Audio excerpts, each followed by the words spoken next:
दोस्तों बहुत बहुत स्वागत है आपका अपने YouTube चैनल मेडिसिन डीएनए में।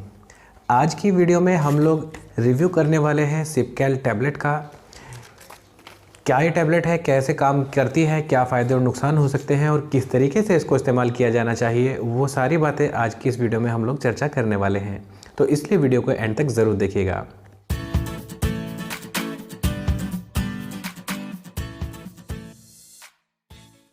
तो फ्रेंड्स, मेरे हाथ में एक स्ट्रिप इस वक्त आप देख रहे हैं जो कि 15 टैबलेट की स्ट्रिप आती है। सिपकैल के नाम से ये टैबलेट अवेलेबल है और सिप्ला नाम की कंपनी इसको बनाती है।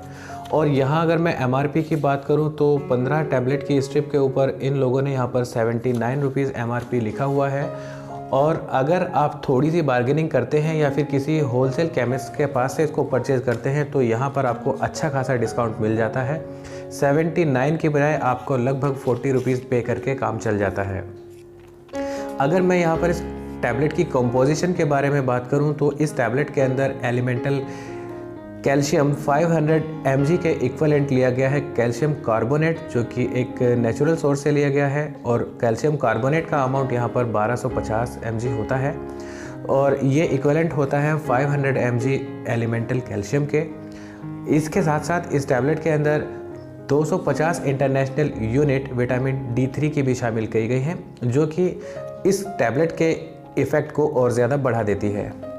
दोस्तों, यहाँ पर अगर मैं इंडिकेशंस की बात करूँ तो वो लोग जिनको कैल्शियम की कमी हो गई है, ब्लड के अंदर कैल्शियम के लेवल्स कम होने लगे हैं, उन लोगों के लिए ये एक ट्रीटमेंट के तौर पे इस्तेमाल की जा सकती है।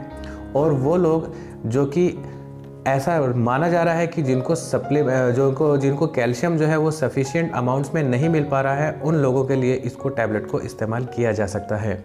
और वो एग्जांपल हो सकते हैं दोस्तों, जिन लोगों जो महिलाएं प्रेग्नेंट हैं उनको प्रेगनेंसी में एज ए सप्लीमेंट दिया जाता है। और वो महिलाएं जो कि बच्चों को दूध पिला रही हैं, यानी कि नर्सिंग फीमेल्स, उन लोगों को भी एज ए सप्लीमेंट इस टैबलेट को दिया जा सकता है। और कुछ कंडीशंस, जैसे कि कोई इंसान पैराथायरॉयड ग्लैंड का एक्टिविटी कम हो रही है तो हाइपोपैराथायरॉयडिज्म नाम की बीमारी में भी कैल्शियम के अमाउंट्स ब्लड के अंदर कम हो जाते हैं, वहाँ इस टैबलेट का इस्तेमाल किया जा सकता है। और इसके अलावा कुछ इंसान जो कि कुछ ड्रग्स का इस्तेमाल कर रहे हैं, उन ड्रग्स के वजह से भी कैल्शियम का अमाउंट ब्लड के अंदर कम हो सकता है, वहाँ भी इस टैबलेट का इस्तेमाल किया जा सकता है।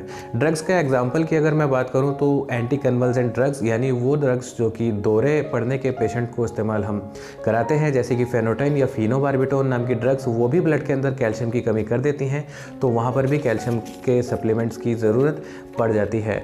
दोस्तों, इसके अलावा स्टेरॉइड्स जैसे कि प्रेडनिसोलोन, इस तरह की ड्रग्स से भी ब्लड के अंदर कैल्शियम की कमी आती है, तो वहाँ भी इसको इस्तेमाल किया जा सकता है।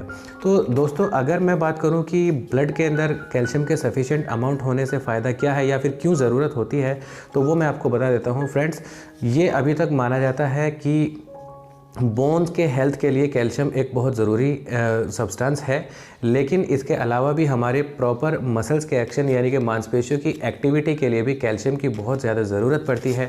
और इसके अलावा हमारे नर्वस सिस्टम की एक्टिविटीज़ के लिए भी कैल्शियम की ज़रूरत होती है। फॉर्चुनेट बात यहाँ पर यह है कि हम जो डाइट रोज़ाना लेते हैं उसमें से हमें काफ़ी मात्रा में कैल्शियम मिल जाता है, लेकिन कई बार अगर हम मात्रा में कम ले रहे हैं कैल्शियम को या फिर पूरी तरह से एब्जॉर्ब नहीं कर पा रहे हैं, जैसे कि विटामिन D की डेफिशिएंसीज में हो जाता है, तो ऐसे में कैल्शियम की कमी हमारी बॉडी में आने लगती है। जैसे ही ब्लड के अंदर कैल्शियम के अमाउंट कम होते हैं, वैसे वैसे ब्लड के अंदर उन अमाउंट्स को पूरा करने के लिए हमारी बॉडी बोन्स के अंदर से कैल्शियम को निकालना शुरू कर देती है, जिसकी वजह से रिकेट्स, ऑस्टियोमेलेसिया और ऑस्टियोपोरोसिस जैसी कंडीशंस हो सकती हैं। इन सारी कंडीशंस को ट्रीट करने के लिए कैल्शियम का इस्तेमाल कई बार डॉक्टर्स को करना पड़ जाता है। और ये टैबलेट की अगर मैं बात करूँ तो इसको ओरली लेना है, और लेने के लिए आप इसको अपने डॉक्टर के बताए गए डोज के अनुसार ही लें। ध्यान रखें कि आपको ये डोज जो लेनी है वो खाना खाने के साथ में या खाना खाने के बाद में लेनी है। इस टैबलेट को खाली पेट इस्तेमाल नहीं करना है। इसके अलावा अगर आप कुछ और दवाइयों का इस्तेमाल कर रहे हैं तो वो जानकारी अपने डॉक्टर को ज़रूर दें इस टैबलेट को लेने से पहले, ताकि कोई सिग्निफिकेंट या फिर कोई होने वाली ड्रग इंटरेक्शन, अगर हानिकारक ड्रग इंटरेक्शन है तो उससे बचा जा सके। दोस्तों, अब मैं बात कर लेता हूँ इस ड्रग को लेने के बाद आपको साइड इफ़ेक्ट्स क्या क्या हो सकते हैं। दोस्तों, वैसे तो देखने में आता है कि कैल्शियम लेने के बाद आसानी से इंसान इसको टॉलरेट कर लेते हैं, यानी कि साइड इफ़ेक्ट्स बहुत कम ही से देखने में आते हैं। लेकिन इसको लेने के बाद कई बार साइड इफ़ेक्ट्स भी हो सकते हैं, और उनमें सबसे पहले जो लिस्ट आती है, आपके पेट में भारीपन हो सकता है इस टैबलेट को लेने के बाद, आपको भूख ना लगने की समस्या हो सकती है, और कई बार मूड से रिलेटेड भी समस्याएं आपकी हो सकती हैं। आपका मूड चेंज हो सकते हैं इस टैबलेट को लेने के बाद में। अब मैं अगर बात करूं दोस्तों कुछ सीवियर एडवर्स इफ़ेक्ट्स की, तो इसकी वजह से कुछ सीवियर साइड इफ़ेक्ट्स भी हो सकते हैं, जैसे कि पेशेंट को जी मतलाना, उल्टी आना, पेट के अंदर दर्द, चेहरे के ऊपर सूजन या फिर खुजली जैसी समस्याएं, और इसके अलावा कई बार सांस लेने में दिक्कत होने जैसी भी परेशानियां होने लगती हैं। अगर इस तरह की कोई भी परेशानी आपको इस टैबलेट को लेने के बाद आती है, तो इस बात की जानकारी तुरंत अपने डॉक्टर या फार्मासिस्ट को ज़रूर दें। तो दोस्तों ये मेरा रिव्यू था छोटा सा सिपकैल टैबलेट को लेकर। तो आज की वीडियो कैसी आपको लगी ये हमें कमेंट सेक्शन में ज़रूर बताइएगा। अगर चैनल पर पहली बार आए हैं तो चैनल को सब्सक्राइब करके बेल आइकन को ज़रूर दबा लीजिएगा, ताकि आने वाली हर एक वीडियो का नोटिफिकेशन आप तक सही समय पर पहुंच सके।